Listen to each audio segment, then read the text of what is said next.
What if I said that walking, which is wonderful for your heart, isn't enough to keep you strong, balanced, and independent in your later years? After 50, don't roll your eyes yet, just listen. Walking is lovely. It gets the blood pumping, clears your mind, and calms you down. It only takes your body in one direction, with little resistance and very little activation of the muscles actually responsible for keeping you upright, mobile, and safe from falling. That is the unspoken reality no one discusses enough. Walking doesn't prepare your body to remain strong as you get older. It doesn't develop the strength you require most: your hips, glutes, core, and stabilizing muscles. It doesn't instruct your nervous system to respond quickly when you become unbalanced. And it does not reverse the gradual, sneaky muscle loss that occurs in your 50s. But today, I am here to share with you something better. 5 quick science-based moves that penetrate deeper than walking ever could. These are easy, effective exercises that awaken the muscles walking leaves behind. And they may change how your body moves, stands, and supports you on a daily basis. Because movement is more than exercise. It is how we tell our bodies, I am not done yet. Let's begin with the frog move. This one releases your hips and your freedom. Walking keeps your hips in a restricted, repetitive, forward movement. That is okay for your heart, but not for your hip joints. The frog move opens up your hips to the side, waking up the inner thighs, hip flexors, and pelvic floor. Muscles that are usually ignored. These are the ones that assist you in standing from a chair, turning easily, keeping your posture, and stabilizing your pelvis when you walk. When they become tight or weak, you get back pain, stiffness, limited mobility, and balance problems. The frog move reverses all that. It enhances circulation, joint mobility, and the relationship between your hips and spine. A lot of individuals over 50 who sit a great deal or creak in the groin or lower back call this movement unlocking a segment of their body they did not know was locked. It even aids in better digestion and less bloating by enhancing lymph drainage and gut motility. Unlike walking, which mainly works your legs in one direction, this exercise activates the deeper muscles that truly build functional strength and mobility. Here's how to do it. Get on your hands and knees with your knees wide apart and feet turned slightly outward like a frog. Keep your ankles in line with your knees and your shins parallel. Rest your forearms on the floor or on blocks for support. Move your hips back slowly, keeping your spine neutral, stretch but not hurt. Hold 10 to 20 seconds, breathing deeply, then move forward again. Repeat 5 to 8 times. Move slowly and in control. Keep abs lightly braced to support your back. Don't push it. Your range will come with time. This isn't a stretch. It is a reset that reminds your hips how to move freely once more. Next, the glute bridge, the workhorse of your lower body. Your glutes are the strongest muscles you possess, yet they're frequently underused, particularly as you age. Walking gets your legs moving but doesn't really activate or strengthen your glutes, especially if your steps are short or passive. Weak glutes can lead to lower back pain, hip instability, knee pain, and even balance issues. You may walk every day and still struggle getting up from a chair without the help of your arms. That is not aging. That is undertraining. The glute bridge corrects that by strengthening your glutes, hamstrings, and lower back, and also teaching your core to stabilize your spine. It wakes up your whole posterior chain. The backside power network walking doesn't engage. Not only does this exercise develop strength, but it also helps to improve posture, lift your hips, and strengthen your spine. To perform it, lie on your back with your feet flat on the ground and knees bent. Hip width apart, put your arms at your sides with palms facing down. Take a deep breath in, and as you breathe out, push your feet into the ground and slowly lift your hips up until your body is in a straight line from your shoulders to your knees. Squeeze your glutes at the top. Hold for 2 to 3 seconds, then slowly go back down. Do 10 to 12. Avoid arching back and slightly tuck your chin. If necessary, support your head with a pillow for comfort. This action brings you back in touch with your body's base.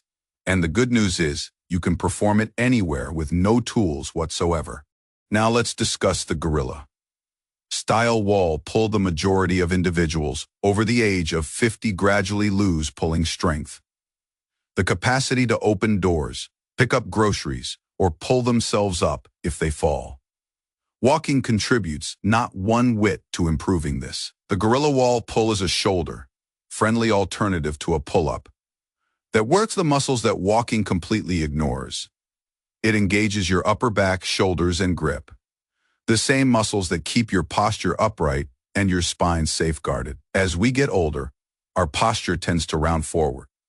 Shoulders roll forward, chest constricts, neck aches, and this impacts not only how we appear, but how we breathe and walk. Gorilla pull reverse that opens up the chest, stabilizes the back, and reconnects the pulling chain that acts as a support for your spine. Grip strength, incidentally, is directly related to longevity and overall well-being. So this exercise is a stealthy but potent one. Here is how to do it. Stand sideways in relation to a wall, approximately 1 foot away.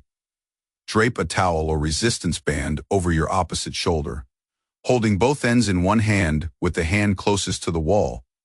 Grab the towel at chest height and pull your body sideways toward the wall, bending your elbow like you're starting a lawnmower. Pause, squeeze your shoulder blade, then slowly release.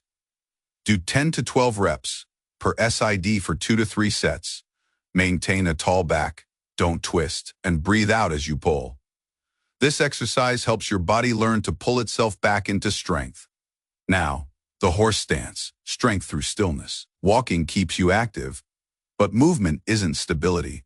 You can walk every day and still be wobbly when going upstairs or balancing on one foot.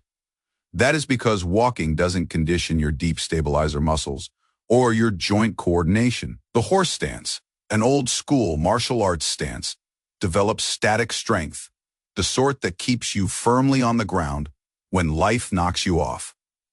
It develops your thighs, hips, glutes, ankles, and core simultaneously, and your coordination between brain and body. It assists in maintaining bone density and educates your joints how to carry weight safely. And outside of the body, it refines focus and quiets the mind.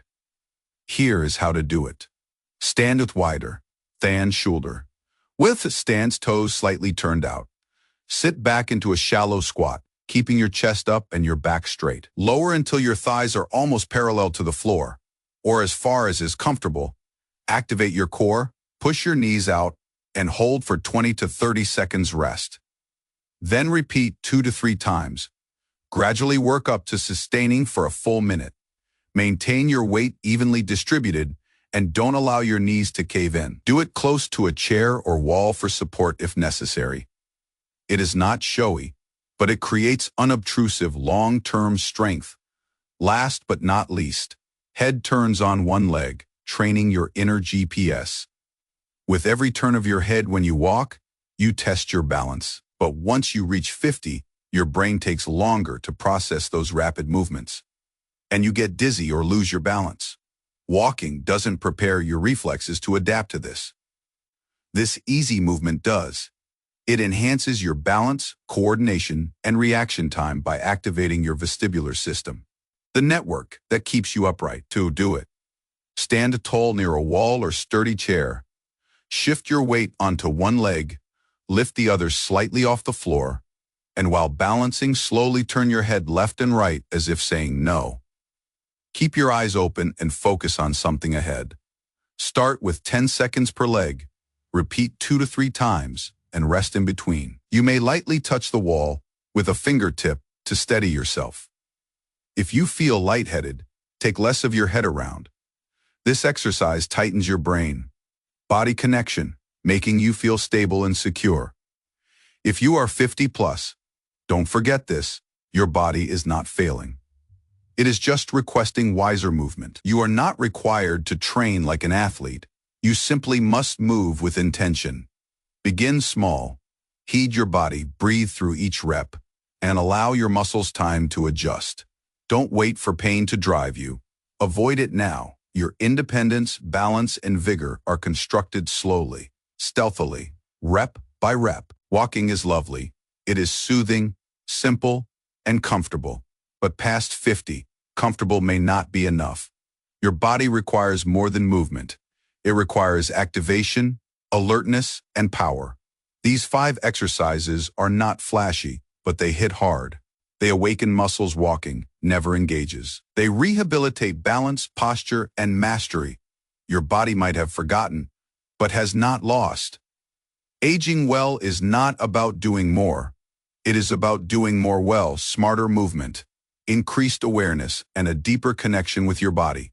You don't require a gym, just a floor, a wall, a chair, and some patience. Each time you lift your hips, hold the position, or balance on one leg, you are speaking to your body, I am here.